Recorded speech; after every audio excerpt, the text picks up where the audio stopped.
district competition. And now he will be saying his speech in Las Vegas in August in the International Speech Contest. His speech is 5 to 7 minutes, and the name of his speech is A Brother's Choice. Michael Williams.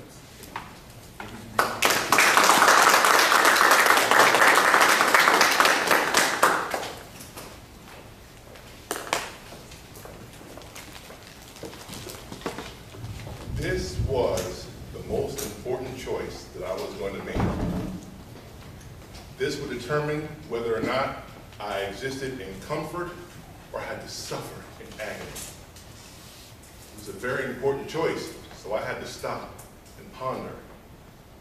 And my wife offered up words of wisdom. Dear, it's not that hard. Do you want the aisle seat or do you want the window seat? Fellow Toastmasters, ladies and gentlemen, I don't know if you've noticed this, but I am a big man. Fee, fi, fo, fum. Planes are not designed for giants like me. So, when I get onto the plane, I must determine whether I'm going to cram into the window seat and be stuck like this for 3 hours, or sit in the aisle and wonder whether or not the food cart is going to destroy my leg. Our lives are made up of choices. Some as trivial as where you're going to sit. Others are so important they have the power to change your life. I remember one such choice that happened back when I was 14 in 1992. There was something going on back then that I had no choice over. Puberty. My mother had told me that I was going to grow to be very tall, but with the long, lanky legs and these awkward arms, I was mutating into a giant, clumsy giraffe. I had no control over this. And the first day of school came, and there was a crowd of children and a giraffe by himself. And I looked over, and I see that there's another awkward, lanky person. No one else was talking to him, so I decided to. Hi, my name is Michael. Hi, my name is Chad. And from that moment on, we were best friends. We were inseparable, two clumsy giraffes. We both outgrew our clothes. We were in constant high waters. We both were hungry all of the time. Our favorite enterprise was searching for our 4 favorite words, all you can eat. And because we were so awkward, we both had absolutely no luck with the girls. Because apparently, a hungry giraffe in tight pants isn't cute. But that's okay. Life was good.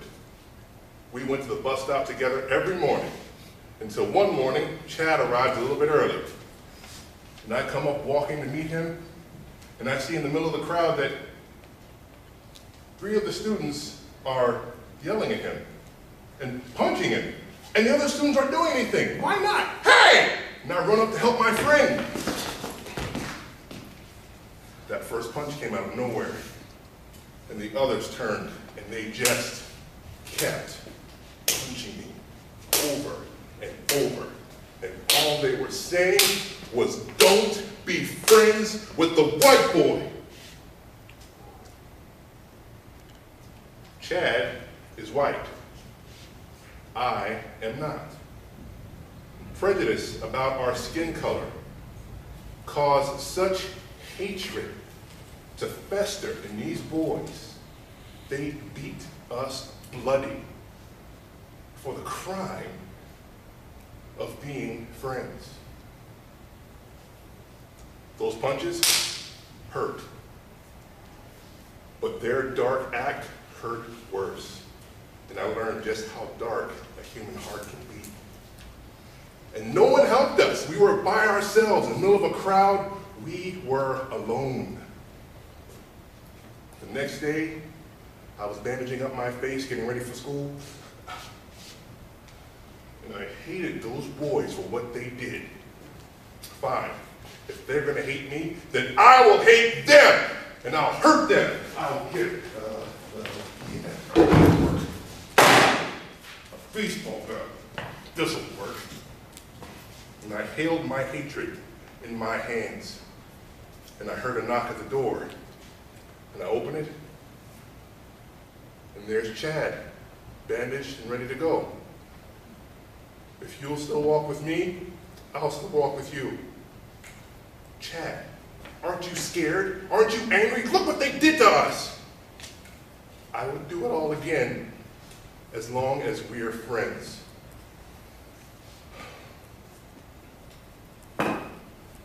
Right then, Chad became my brother. He knew what would possibly happen, but he chose me. Only love can do that. His love for me drove out my hatred for them, and I left it behind. And we walked to the bus stop together, two clumsy giraffes against the world. In the middle of the crowd, those three boys came up again, and we got ready. But then someone else in the crowd stepped forward, and another person, and another person. Eventually, 10 people, black and white, boys and girls, stood with us against the hatred. Dr. Martin Luther King Jr. tells us, darkness cannot drive out darkness. Only light can do that. Hatred cannot drive out hatred. Only love can do that. And that day, those boys couldn't get to us because they were stopped by a barrier of love. Each one of us has the ability to become like darkness and spread hate, or to become like light and spread love. Some people choose hate, but instead of a bat, they pick up a knife, or a gun, or a harsh word. But imagine if everyone chose light and illuminated the world with love. We would all see that our differences don't matter. We're all the same. And whatever weapons we had, we could lay them down and walk together as brothers and sisters. 23 years ago, my brother Chad and I made our choice. And we learned that the world can be changed. We have the power to create that world. And it all hinges on one choice. We made ours. What will you choose?